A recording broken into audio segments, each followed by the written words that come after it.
Bueno, pues en primer lugar, como siempre, he dado las gracias por haber venido a esta convocatoria. Como sabéis, hoy es el Día de Europa, el 9 de mayo, se celebran 63 años de la Declaración de Schuman, que fue el germen, el inicio de este proyecto en el que vivimos todos unidos, que es la Unión Europea. Los últimos datos que hemos manejado de las encuestas son bastante preocupantes respecto a la Unión Europea.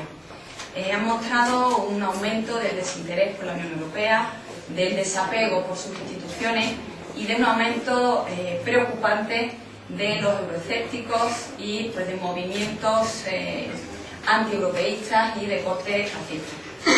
Frente a ello, en estas circunstancias, en este contexto, los socialistas queríamos, hoy, Día de Europa, reiterar nuestro compromiso con la Unión Europea. Y para ello queríamos aprovechar la ocasión para lanzar un mensaje con dos ideas claras.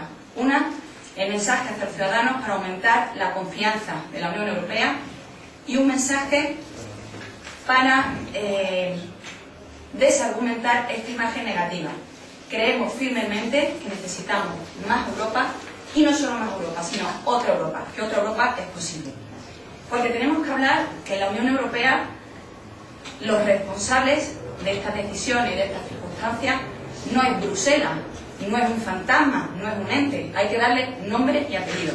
Y esos nombres y apellidos es la derecha europea, la derecha conservadora que tiene mayoría absoluta en las instituciones europeas, tiene mayoría en el Parlamento Europeo, tiene mayoría en la Comisión Europea y tiene mayoría en el Consejo, es decir, en los gobiernos europeos. Todos ellos son de derecha, conservadores.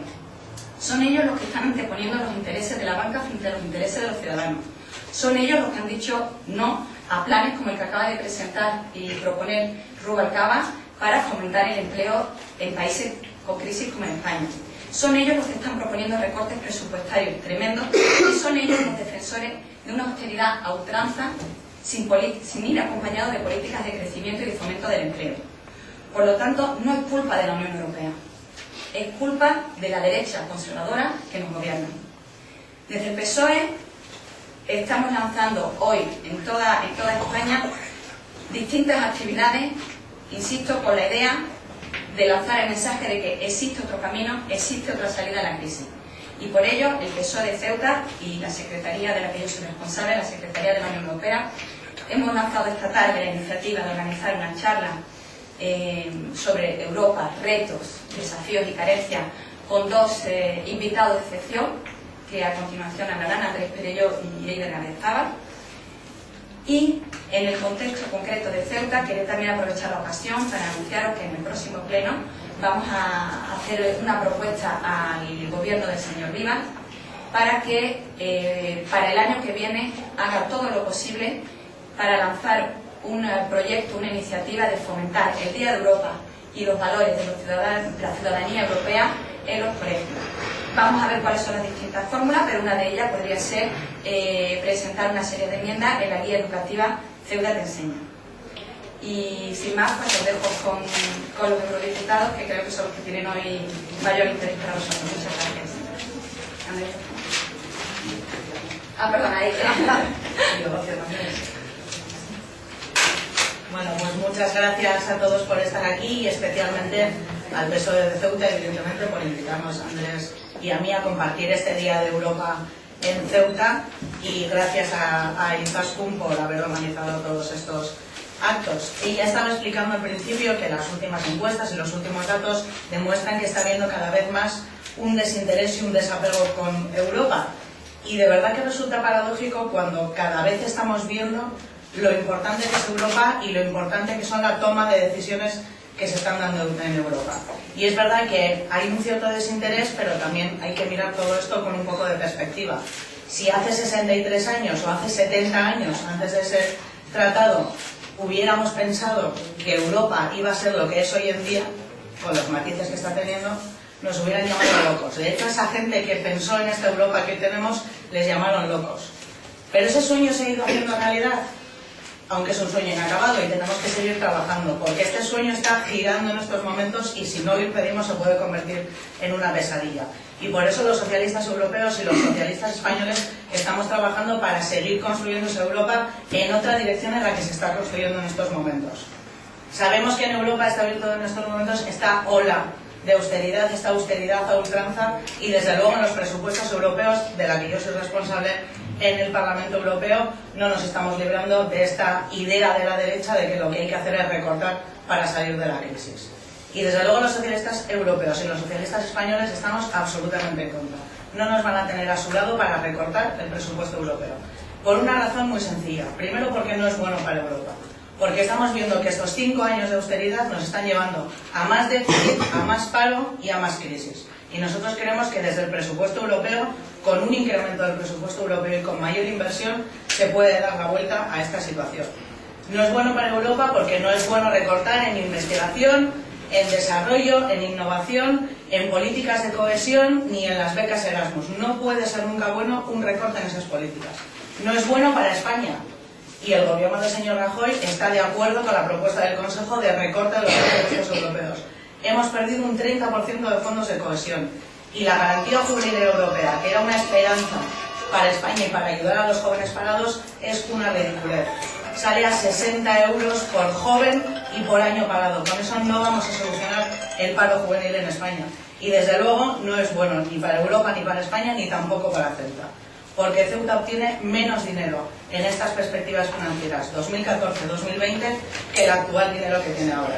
Sale del objetivo de transición, pierde fondos en los fondos de cohesión y el dinero que se ha conseguido para Ceuta y Melilla es, en términos generales, la misma cantidad que había hasta ahora, pero con 7 años de retraso. Por lo tanto, los 50 millones de hoy no son los 50 millones de euros que se consiguieron en las anteriores perspectivas financieras. Por lo tanto, evidentemente, con estos datos y con esta información, los socialistas españoles no podemos aprobar esas perspectivas financieras, ese presupuesto europeo para los próximos 7 años.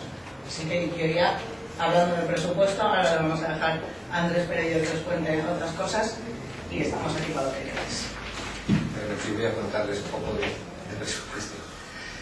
Yo quería también agradecer a mis compañeros de Ceuta que nos hayan invitado a un día tan señalado como este. Y digo invitado y no patrocinado, porque he leído en algún sitio que hay diputados que van a los sitios patrocinados. Nosotros no somos cantantes ni somos actores, no nos dejamos patrocinar, simplemente nos dejamos invitar. Y en ese sentido estamos orgullosos de haber sido invitados por el PSOE de Ceuta. ¿Y por qué? Si a mí me dijeran que señalara hoy la Unión Europea, con el título que tenemos esta tarde, de retos, desafíos, carencias, tiene muchas carencias, pero la importancia que tiene hoy cuando se declara, se dice hoy, se recuerda la declaración de Schuman, son 63 años de construcción y de paz, y desde entonces hemos tenido... No. Estos 63 años desde la declaración de Schuman es la primera vez desde que los romanos estaban por aquí, por el continente europeo y también por esta parte del mundo, es la primera vez en la que un ciudadano europeo puede cumplir los 20 años sin participar en una guerra o sin huir en una guerra. No ha habido nunca un periodo tan grande de paz, de estabilidad y de bienestar, aún con los problemas que tenemos ahora. Seguimos siendo el lugar del mundo donde hay más paz, más estabilidad y más bienestar, a pesar de los recortes, y podríamos hablar de eso mucho. Yo me estaba acordando esta mañana porque estamos en una singularidad, no estamos en Europa en este momento, estamos en África, pero estamos en la Unión Europea. ¿Y por qué estamos en África y en la Unión Europea? Primero porque Ceuta es España, y segundo porque en el 86, y era yo bien joven, algunos de los que estáis aquí quizá estarían naciendo, no había nacido, porque creo que las jóvenes aquí, pues un señor al que nadie se acuerda ahora, que era Fernando Morán, y otro que sí que se acuerdan, porque sale mucho todavía por ahí, que es Felipe González, decidieron que esta parte de España, con todos los problemas que había entonces, tenía que estar incluida en la Unión Europea como una singularidad. Y esa singularidad recoge que aquí hay unos europeos, que son europeos de pleno derecho. Y por eso estamos aquí, para compartir inquietudes con esos europeos en materia de salud, en materia medioambiental, sobre todo medioambiental, porque yo me dedico al medio ambiente en la Unión Europea. Y quiero decirles que me voy un tanto preocupado de Ceuta porque me ha parecido que la sensibilidad medioambiental de este gobierno es manifiestamente mejorable y la transparencia que se le tiene que dar a las políticas medioambientales compartidas con la oposición y compartidas con la opinión pública incluso, también es manifiestamente mejorable. O sea, si no nos damos cuenta de que estamos no en una crisis económica, sino en un fin de época que se ha caído al suelo toda ella, presa del egoísmo del neoliberalismo a la derecha, por las políticas financieras, por la especulación económica, es decir, se ha absorbido una época entera, nos hemos quedado sin ella, no es una crisis, y hemos reconstruido otra. Y en esa manera de cambiar la democracia de los partidos, las relaciones políticas entre ellos, la relación entre los partidos y los ciudadanos, y entre ellos vamos a tener que introducir grandes dosis de transparencia que aún no se introducen. A mí me sigue asombrando que el gobierno que sea, en este caso de esta ciudad, se le pida por parte de un miembro de la oposición datos sobre el medio ambiente, sobre otra cosa y no los dé. Pero escuche, si usted no tiene nada en el ayuntamiento que le pertenezca a su escritura personal, a su propiedad privada, si todo lo que hay de los ciudadanos y por tanto a la oposición que también representa, pero ¿qué es este sentido de pensar que las urnas dan legitimidad, razón y propiedad hasta llegar a decir, como he leído por ahí algún delegado del gobierno, mis fuerzas de seguridad? ¿Pero qué las ha comprado? ¿Pero que son su ejército personal? Esto va a tener que cambiar también en nuestra nueva época que se inicia y que tenemos que construir. Yo les digo a mis compañeros, y lo comparto con ustedes ahora, que Europa necesita una gran sacudida progresista. Porque no tiene problemas Europa, que Europa es un continente, es un territorio, los tiene la Unión Europea, y los tiene la Unión Europea porque lo han dicho mis compañeras antes, porque hay un concepto concreto de esa Europa, que es prolongar las medidas neoliberales, es decir, ponerle más parches a esa rueda que ya no puede circular más, porque ya no se distingue lo que es el caucho antiguo de lo que son los parches que le han puesto. Está agotada la política neoliberal, está llevando a recortes, está llevando a la exclusión social, que por cierto también he observado, y no digo con mucho tono de crítica, que los fondos europeos podrían dedicarse en esta ciudad a establecer mejores vías de cohesión social, pues en vez de reparar varias veces una esquina, por ejemplo. Por poner un ejemplo, ¿no? Las pocas horas que estoy aquí. Pero lo dejo solamente como una anécdota. Digo que hay otra visión de Europa que con esa sacudida progresista tendría que ir a una política bancaria común, a tener un Banco Central Europeo que sea una auténtica reserva federal. Si hubiéramos tenido una reserva federal como los americanos, Grecia no habría caído como ha caído, hubiéramos salido en su defensa y habría habido otras políticas, claro que las hay. Cuando llego aquí a uno de los diputados en esta ciudad o allí en el Parlamento Europeo a decir que son las únicas políticas posibles, solo se me ocurre preguntarle, oye, ¿y las que no son posibles puede explicar cuáles son? Porque sabemos cuáles son las posibles, que es lo que nos han dicho. ¿Pero alguien ha explicado cuáles son las que no eran posibles? No. ¿Y por qué no se han explicado? Porque a lo mejor resulta que si se explican y se razonan, resulta que igual sí que son posibles.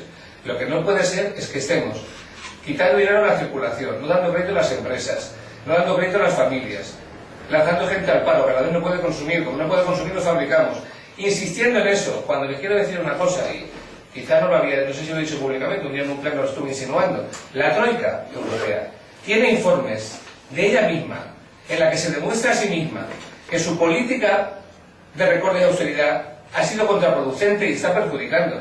Por eso la señora Christine Lagarde, cuando se levanta en el Fondo Monetario Internacional, dice, hay que parar la austeridad, porque ella también lo sabe. Y digo yo, si lo saben, ¿por qué la derecha europea, en vez de contar canciones por ahí románticas cuando sale a hacer actos a las ciudades, o por ejemplo como esta, no dice la verdad y dice, nos hemos equivocado y hace falta otra política? Porque tendría que reconocer su fracaso. Bueno, pues a ese fracaso es el que vamos a dar alternativa. Y ese fracaso lo tenemos que dar con esa sacudida democrática y progresista de todo un año. Si los ciudadanos europeos, todos, los de aquí también, que también son Unión Europea, se desentienden de eso, vamos a tener un Parlamento fragmentado, un Parlamento escorado a la derecha y una Europa en riesgo de perecer, igual que ha perecido la época que se ha terminado. Cuando me preguntan, y con esto les quiero dejar, no quiero cansarme mucho y estaremos abiertos a lo que nos quieran preguntar, cuando me preguntan si la Unión Europea se puede caer, me preocupa cierta hilaridad, porque les digo siempre, pero miren, que hubiera contestado un senador romano si le hubieran preguntado en el Senado, en plena época floreciente, si se podía caer el Imperio Romano, hubiera sonreído. Pues se cayó el Imperio Romano, se cayó el griego, se cayó el otomano, el bizantino, los húngaros, se han caído imperios consolidados. ¿Cómo no se va a caer esta pobre criatura que está todavía sin acabar de componer? Si está todavía ese ideal de Víctor Hugo, por el cual he llamado el loco de los Estados Unidos de Europa, sin consolidar, tenemos que tender a ello. Tenemos que tender a eso, que incluso Barroso, con esa gran capacidad que tiene para decir cosas que se siente incapaz de cumplir, llama la futura Europa Federal, la futura República Federal Europea. Ojalá lleguemos a los Estados Unidos de Europa, solo que en ese momento los presidentes de gobierno se tendrán que llamar gobernadores de su estado y algunos jefes de estado sobrarán. Tendremos que ponerlos en algún hospicio o en alguna residencia de verano, porque no podemos tener un jefe de estado europeo y distintos jefes de estado y algunos incluso que llegan a la jefatura de estado solo por razones, llamémosle espermatozoídicas, no democráticas, ¿no? Por razones de linaje de cama. Todo eso está por resolver. Y a todo eso es a lo que la juventud, los ciudadanos progresistas y los socialistas van a tener que dar respuesta. Sí que hay alternativa, sí que hay otra Europa posible, y el Día de Europa es el mejor marco para reflexionar sobre eso, para tomar carrerilla, para tomar vitaminas, y el 2014 empezar a dar esa respuesta. Pues todo eso, en grandes rasgos, que aquí lo dibujo yo con una cierta brocha gorda, es lo que vamos a razonar con la tranquilidad que nos da esta ciudad entre dos mares, y con el buen clima que tienen, para estar aquí en 2 días casi reflexionando con ellos y cargando pilas y compartiendo ideas entre todos, y de paso insuflándoles un poco de oxígeno para que resistan la idea egoísta que tiene el gobierno de esa ciudad. Si quieren alguna pregunta para cualquiera de los tres, estamos dispuestos a contestar. Hablan ustedes de reconstruir una época y de que se termina otra, en el nivel práctico y no en el teórico. ¿Cómo se reconstruye esa nueva época? Tenemos que sentar nuevas bases. Mire, va a tener que cambiar, desde mi punto de vista. Les estoy dando ahora una visión personal de esa idea que acabo de decir, y no estoy comprometiendo a nadie con esto. Si estamos teniendo problemas de funcionamiento de los partidos políticos, si estamos teniendo un problema de crédito, o sea, en este momento un gobierno puede tomar la mejor decisión del mundo, pero las decisiones no son buenas o malas per se, son buenas o malas si los ciudadanos las aceptan como tales. Y los ciudadanos en este momento desconfían de sus políticos, incluso en el peligroso riesgo de no distinguir entre quién. Le decía de mi compañera Eider y también Izaskun, Bruselas no es una capital, que no habla si no habla alguien por ella, si no habla su alcalde no habla nadie por ella. ¿Quién es Bruselas? Si por Bruselas estamos entendiendo que es la Unión Europea, la Comisión o el Consejo, eso también tiene una dirección ideológica. Y esa dirección ideológica es conservadora. Nosotros entendemos que si estamos llegando a este nivel con este tipo de políticas, y cuando digo eso, digo incluso algunos gobiernos de izquierda que se sienten agobiados, por ejemplo, como se siente el de Francia ahora, en el que hay expectativas presentadas, pero como no rompa la mecánica, lo que tiene a su alrededor es angustia. Son decisiones de más países en el Consejo y en la Comisión. ¿Por qué? Porque lo que falla son las relaciones que hemos construido. Los ciudadanos no confían en ese sistema democrático, hay que variarlo, ampliarlo. Vamos a ver cómo. La economía ha demostrado que se agota. ¿Por qué? Porque las élites financieras han conseguido, y no lo descubro yo, usted habrá oído decir a muchos políticos, que hay que poner la economía al servicio de la política. Eso no da la vuelta a la situación. ¿Y cómo hay que hacerlo? Regulando. O sea, ¿por qué regular los bancos es un atentado a la libertad económica? O sea, usted tiene garantizada la libertad de circulación por la Constitución española. Y si esta mañana ha salido de casa con su coche, libre, ha tenido que parar delante de un semáforo para que los peatones pasaran. Y ese paro en el semáforo no ha sido una privación de libertad, ha sido una regulación de su libertad. O sea, no es privar a los bancos de que hagan transacciones, pero queremos grabarle las tasas financieras, queremos que paguen impuestos y queremos sobre todo que sean transparentes. Y que desaparezcan los paraísos fiscales que incluso pseudoescondidos están en Europa. Incluso algunos de ellos en algún estado que no forma parte de la Unión Europea, pero está dentro del territorio europeo. Tiene un paraíso fiscal escondido, donde se pueden tener cuentas delegadas sin dar ningún registro de transparencia. No voy a dar el nombre, ya lo buscan ustedes luego, que lo encontrarán seguro. Y ese tipo de cosas son las que hemos de decir que hay que cambiar rápidamente. Las relaciones políticas, las relaciones entre partidos, la democracia interna de los partidos, la elección directa, por ejemplo. ¿Puede o no puede? Y eso es otra valoración que les hago muy personal y que no comprometo ni mi partido ni nadie con ella. Un joven que tiene 35 años ahora, o que tenga 50, que también puede ser joven, y que no votó la Constitución, porque se la votamos los que tenemos un poco más, puede plantearse que hace falta modificar eso para ampliar libertades o para dar el paso a que todos somos iguales ante la ley y ante la capacidad de administrar. Por ejemplo, ¿puedo yo aspirar a ser jefe del Estado? En Francia sí, en España no. Ese tipo de cosas no son ni buenas ni malas, están en cuestión simplemente. Están en cuestión, y eso es lo que digo, no digo que lo vayamos a proponer, digo que eso se tiene que discutir, que no hay temas tabús. Por tanto, ¿qué estoy diciendo con esto? Cambia la forma de discutir, cambia la forma de decidir, cambia la forma de administrar, y aparece una nueva época. Igual que apareció en el 78 con la Constitución de España, igual que apareció con la declaración de Schuman, una forma de relacionarnos en Europa, estamos en otra etapa. Han pasado 63 años para una cosa, casi 40 para otra. Hay ciudadanos que no se acuerdan de Schuman, hay ciudadanos que no se acuerdan de Felipe González o de Fernando Morán, y que quieren construir su realidad. Y eso lo hemos dicho, sobre todo a la vista de que se nos ha caído la economía. O sea, una nación que no es capaz de garantizar que un solo ciudadano no muera por falta de atención, no es digna de llamarse nación humana, tiene que llamarse de otra manera, no sé cómo. Y eso está pasando ya en Grecia, está pasando en Portugal, y empieza a pasar en España con los inmigrantes o con algunas otras personas. O sea, la nación que permite que un solo ciudadano, sea quien sea, se le muere por no ser atendido en un hospital, o por no poder pagar la quimio y por tal, en el 2013, ha perdido su dignidad humana. Y eso puede estar pasando. En eso es lo que les digo que la época tiene que cambiar. Otra época más humana, más social, más democrática y más participativa. Esto es. Esta mañana se han reunido con Carragao para que les planteemos un trabajo, ¿no? Sí. En clave local, ¿qué percepción tenía de la situación, de lo que les ha trasladado y cómo creen que influye Europa a nivel más local? Hombre, yo no soy ni compañero que presión tiene. Yo creo que primero la labor que están haciendo los compañeros aquí me parece titánica, por lo que te he dicho antes, porque sin negar la legitimidad de los gobiernos que son elegidos por las urnas, y sin ninguna duda el presidente de este gobierno, de esta ciudad autónoma, tiene toda la legitimidad que los ciudadanos le han dado, no sé yo que se la niegue, pero la razón la tiene que ganar día a día, por una mayoría absoluta que tenga.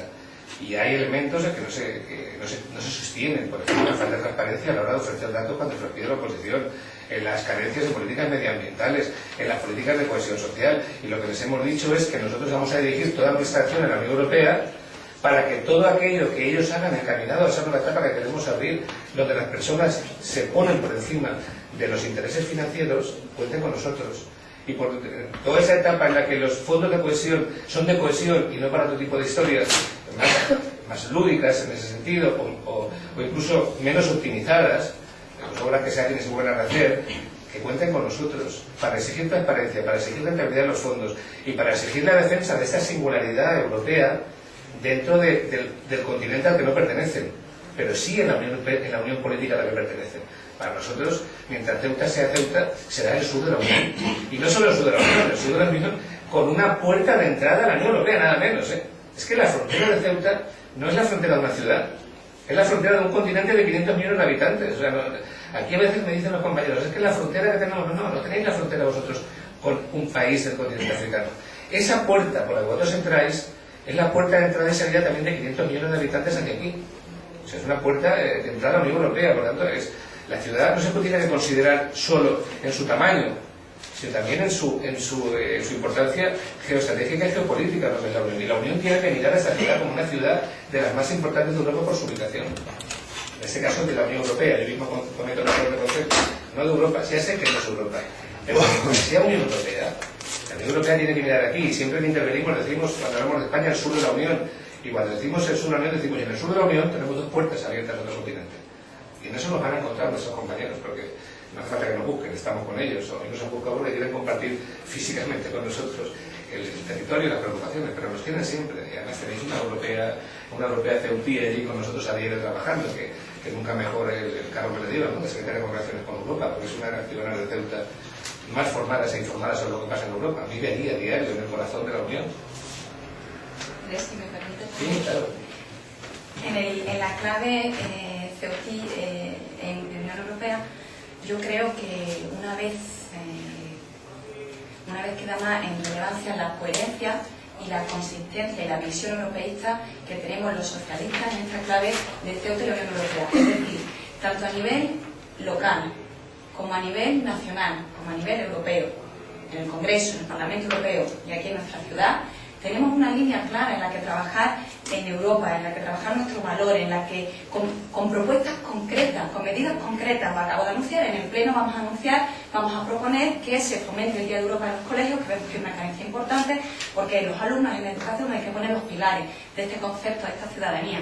Y sin embargo, frente a ello, frente a este concepto, frente a esta visión, frente a esta forma de trabajar y de defender los valores progresistas, de igualdad, de cohesión, en la Unión Europea y en Ceuta tenemos al Partido Popular y a la derecha, donde lo que van dando palos de ciego. En el Parlamento Europeo, en la legislatura anterior, lo he dicho en otras ocasiones, no han presentado ninguna propuesta concreta. Y en esta, yo creo que se han hecho una o dos nada, y mayor oreja al señor eurodiputado que traen aquí, en la que dicen que tienen muy en cuenta en cada una de sus propuestas europeas a Ceuta, pues bueno, ahí lo conocemos en estos años de legislatura por una sola iniciativa, una iniciativa legislativa popular en contra del aborto y para que la Unión Europea quite toda financiación con células madre. Bueno, parece ser que no hay otra cosa más importante ahora en estas circunstancias para el señor Mayor Oreja y para la derecha que este tipo de iniciativa. En el Congreso de los Diputados, refresquemos un poco la memoria, votaron en contra de la PNL para Ceuta Ciudad Fronteriza Alejada, y aquí como Partido Popular aparentemente no han hecho nada, aunque luego enmascarado de actividad cultural, pues bueno, todos hemos sido testigos, y en los medios cómo se ha expuesto, y ayer todo, pues cómo traen y cómo se vanaglorian de determinados líderes, que tienen todo mi respeto, es que no digo eso, pero que son dos maneras distintas de trabajar y de proponer y de defender dos visiones completas de Europa y dos visiones completamente diferentes de Europa y la integración de Ceuta en esta complejidad, en este proyecto que es la Unión Europea.